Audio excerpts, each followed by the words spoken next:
بسم اللہ الرحمن الرحیم۔ السلام علیکم ورحمۃ اللہ وبرکاتہ۔ محترم ناظرین، شرعی تقاضا پورا کرنے کے نہایت ضروری آداب کیا ہیں؟ ہم بستری کے شرعی آداب کیا ہیں؟ ہم بستری سے پہلے کیا کرنا ضروری ہے؟ ہم بستری کے بعد کرنے والے ضروری کام کون سے ہیں؟ محترم ناظرین، جو آدمی نفس کی خواہش پوری کرتا ہے اس کا دل سخت ہو جاتا ہے، سوائے ہم بستری کے یہ دل کو صاف کرتی ہے۔ اور اس کے لیے انبیاء کرام علیہم السلام نے کیا کیا کیا ہے؟ دوران مباشرت اگر مرد کا انزال جلد ہو جاتا ہے تو اسے چاہیے کہ چنے زیادہ کھایا کرے۔ مباشرت کے دوران مرد کا عضو ڈھیلا ہو جاتا ہو تو اسے چاہیے کہ مباشرت سے پہلے کچھ دیر سو جایا کرے، یعنی نیند پوری کر کے مباشرت کیا کرے۔ محترم ناظرین، پہلے ہم بات کر لیتے ہیں کہ شرعی تقاضا پورا کرنے سے پہلے، یعنی ہم بستری سے پہلے کیا کرنا ضروری ہے۔ سمجھداری کا تقاضا یہی ہے کہ عورت کو چاہیے کہ دو الگ الگ مگر صاف کپڑے اپنے پاس رکھے۔ جب اس کا شوہر مجامعت سے فارغ ہو جائے تو ایک کپڑا اسے تھما دے، پھر عورت دوسرے کپڑے سے اپنے صفائی خود کرے۔ اگر ان کے پہنے ہوئے کپڑوں میں جنابت کا کوئی اثر نہ پہنچا ہو تو وہ ان کپڑوں میں نماز پڑھ سکتے ہیں۔ محترم ناظرین، اسلام نے طہارت اور صفائی کے نظام کو جتنی اہمیت دی ہے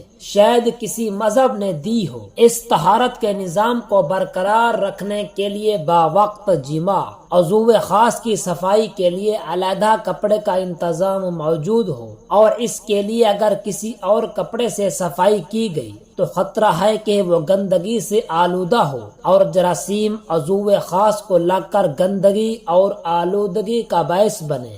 اگر عضو کو صاف نہ کیا گیا تو غلاظت عضو پر لگ رہی ہے، کیونکہ اس میں خاص رطوبت ہوتی ہے جو کچھ عرصہ تک عضو خاص پر چمٹی رہی تو الرجی کا باعث بھی بن سکتی ہے۔ دوسری مرتبہ ہم بستری کرنے کے لیے ضروری ہے کہ عضو خاص کو بالکل صاف کیا جائے۔ دوبارہ ہم بستری کرنا چاہتے ہو تو عضو خاص کو دھو لیا جائے۔ مختلف اطاعت کو کہنا ہے کہ ایسا کرنے سے عضو میں توانائی اور چستی پیدا ہوتی ہے۔ دراصل ہم بستری سے قبل عضو مخصوص میں سختی نہ ہونا اس بات کی علامت ہے کہ عضو مخصوص میں دوران خون تو ہے، لیکن صرف اس کی تندرستی برقرار رکھنے کے لیے۔ جب ہم بستری کا خیال پیدا ہوتا ہے تو خون میں کثرت عضو مخصوص کی شرانوں میں پھیل کر اسے پھیلا دیتا ہے اور سخت کر دیتا ہے۔ چونکہ دوران خون کی زیادتی کی وجہ سے عضو مخصوص کی حرکت بڑھ جاتی ہے اور بڑی ہوئی حرکات منی کو پتلا کر دیتی ہے، اسی لیے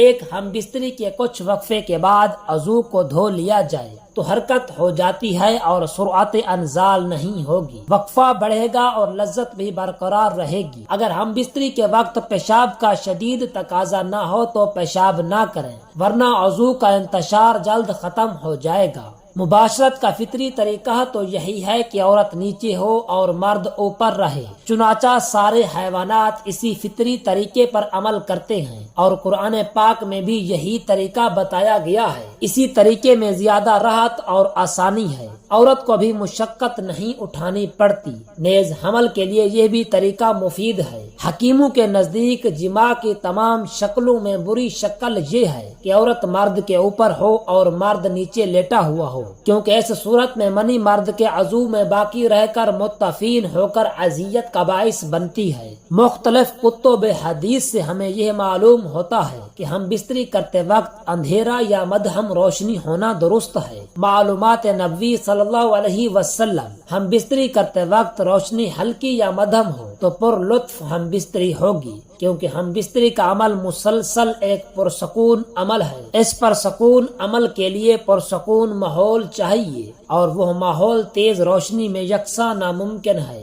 اسی لیے ہم بستری کے عمل کو پر لطف اور کامیاب بنانے کے لیے ضروری ہے یا تو بالکل اندھیرا کر دیا جائے یا مدھم روشنی کو احتیاط کیا جائے۔ عورت کا جماع سے قبل ٹھنڈے پانی سے استنجا کرنا اس کی شہوت میں اضافہ کرتا ہے۔ جماع سے قبل ٹھنڈے پانی سے استنجا کرنا انزال میں جلدی کا باعث ہوتا ہے۔ مزید جب جماع سے قبل پانی سے استنجا کرتی ہے تو یہ ہارمونز بہت کم ہو جاتا ہے، جس کی وجہ سے لذت جماع بڑھ جاتی ہے، عورت کی طاقت زیادہ اور انزال جلدی ہوتا ہے، جس کا فائدہ مرد کو پہنچتا ہے اور مرد بہت جلدی عورت پر قادر ہوتا ہے۔ عورت اس عمل سے بے شمار نفسیاتی امراض سے بچ جاتی ہے۔ جماع کے وقت عورت کے ہارمون کی کارکردگی بہت زیادہ متاثر ہوتی ہے۔ محترم ناظرین، اب ہم بات کر لیتے ہیں شرعی تقاضا پورا کرنے کے بعد، یعنی ہم بستری کرنے کے بعد کیا کرنا ضروری ہے۔ ہم بستری کے فوراً بعد ٹھنڈا پانی نہ پئیں۔ عموماً لوگ ہم بستری کے فوراً بعد ٹھنڈا پانی پینا پسند کرتے ہیں، جو ہمارے جسم کے لیے بہت ہی نقصان دہ ہے،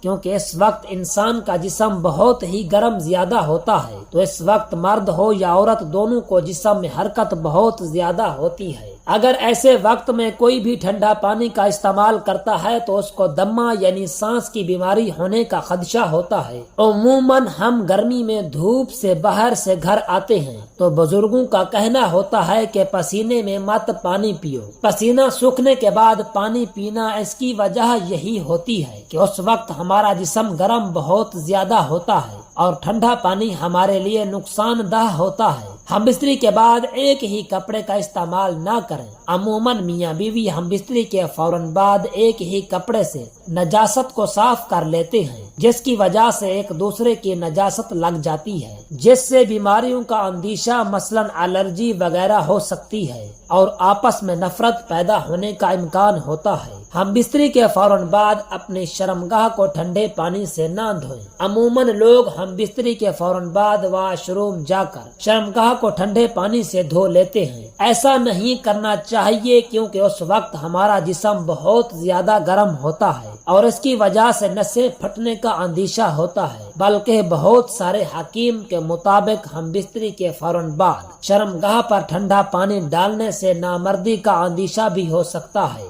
ہاں، جب آپ کا جسم نارمل ہو جائے تو اس وقت آپ شرمگاہ دھو لیں تو اس میں کوئی حرج نہیں۔ ہم بستری کرنے کے بعد فوراً پیشاب کرنے مت جائیں۔ کچھ خواتین کا کہنا ہے کہ ہمارا حمل نہیں ٹھہرتا، تو ایسی خواتین کو چاہیے کہ ہم بستری کے فوراً بعد پیشاب کرنے مت جائیں، کیونکہ ہم بستری کے وقت بچہ پیدا کرنے والے جراثیم عورت کی شرمگاہ میں جاتے ہیں۔ جب وہ پیشاب کرنے یا استنجا کرنے جاتی ہے تو وہ جراثیم واپس باہر آ جاتے ہیں، جس سے خواتین کا حمل نہیں ٹھہرتا۔ اسی لیے خواتین کو چاہیے کہ وہ ہم بستری کے بعد کم از کم 15 سے 20 منٹ تک لیٹی رہے اور اس کے بعد ہی استنجا یا پیشاب کی حاجت ہو تو جائیں، تاکہ جو مادہ یا جراثیم اندر رہ گیا ہے وہ باہر نہ آنے پائے۔ ہم بستری کے فوراً بعد آپ کبھی بھی نہ نہائیں۔ عموماً لوگ ہم بستری کے فوراً بعد نہانے چلے جاتے ہیں، حالانکہ اس وقت جسم میں حرکت بہت زیادہ ہوتی ہے۔ ایسے میں اگر آپ اپنے جسم پر ٹھنڈا پانی ڈالو گے تو یہ بھی آپ کے جسم کے لیے بہت نقصان پہنچا سکتا ہے۔ اسی لیے عورت اور مرد کو چاہیے کہ ہم بستری کے بعد کم از کم 15 سے 20 منٹ کا وقفہ ہونا چاہیے، تاکہ آپ کے جسم کا درجہ حرارت نارمل ہو جائے اور اس کے بعد آپ نہانے پیشاب کی حاجت یا استنجا کے لیے جائیں۔ اگر آپ لوگ ہم بستری کے فوراً بعد نہائیں گے تو اس سے بہت سی بیماریوں کا اندیشہ ہوتا ہے۔ دعا ہے کہ اللہ رب العزت ہمیں میاں بیوی کے رشتے کو سمجھنے اور ہم بستری کا صحیح اور اسلامی طریقہ اپنانے کی توفیق عطا فرمائے۔ آمین ثم آمین۔